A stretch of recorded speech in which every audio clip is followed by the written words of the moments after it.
नमस्कार दोस्तों, आप सभी का स्वागत है अपने YouTube चैनल आज की कहानी में। आज की इस कहानी के मुख्य पात्र का नाम बदलकर अजय रखा हुआ है। भरतपुर के पास एक गांव में अजय नाम का एक मेहनती और खुशमिजाज व्यक्ति अपने परिवार के साथ रहता था।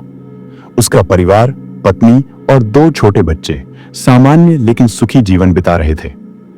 अजय पास की एक फैक्ट्री में काम करता था और अपने परिवार के लिए हमेशा कुछ बेहतर करने की सोचता था। लेकिन 2020 में कोरोना महामारी आई और पूरी दुनिया थम गई। लॉकडाउन लगने से फैक्ट्री बंद हो गई।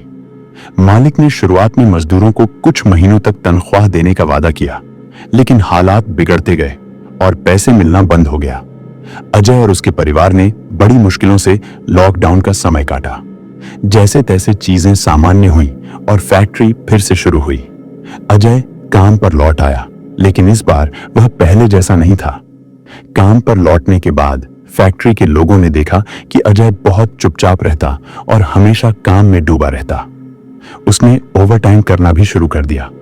जब मैनेजर ने उससे पूछा तो उसने सिर्फ इतना कहा, साहब अब नींद नहीं आती। एक रात फैक्ट्री के गार्ड ने कुछ अजीब देखा। उसने बताया कि अजय की कुर्सी पर एक लंबा चौड़ा आदमी लेटा हुआ दिखाई दिया। लेकिन जब उसने मैनेजर को बुलाया और दोनों वहां पहुंचे तो सिर्फ अजय कुर्सी पर बैठा था। गार्ड की बात को नजरअंदाज कर दिया गया। लगातार काम करते करते एक दिन अजय अचानक गायब हो गया। उसने अपनी सैलरी भी नहीं ली। फैक्ट्री के मैनेजर और साथी कर्मचारियों को चिंता हुई। वे उसके गांव पहुंचे और उसकी पत्नी से अजय के बारे में पूछताछ की।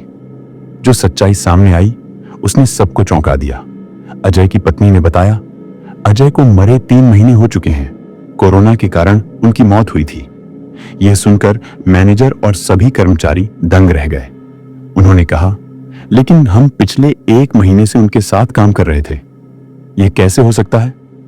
अजय की पत्नी ने बताया कि उनकी आर्थिक स्थिति बहुत खराब है।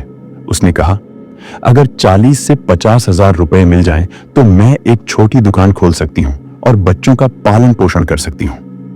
मैनेजर ने अजय की ओवरटाइम सैलरी और बाकी का पैसा जोड़कर कुल 50 हजार रुपए उसकी पत्नी को दिए। यह देखकर उसकी पत्नी की आंखों से आंसू बहने लगे। उसने कहा, यह मेरे पति की आत्मा का काम है। उन्होंने मेरी बात सुनी और हमारी मदद की। यह कहानी सिखाती है कि सच्चा प्रेम और जिम्मेदारी कभी खत्म नहीं होती। अजय ने अपनी मृत्यु के बाद भी अपनी आत्मा के रूप में काम किया ताकि उसका परिवार आर्थिक रूप से मजबूत हो सके। अगर आपको यह कहानी पसंद आई हो तो इस वीडियो को लाइक और शेयर करना न भूलें। ऐसी ही और दिलचस्प और डरावनी कहानियों के लिए हमारे चैनल को सब्सक्राइब करें। नई वीडियो की नोटिफिकेशन पाने के लिए बेल आइकन जरूर दबाएं। मिलते हैं अगली कहानी में। धन्यवाद।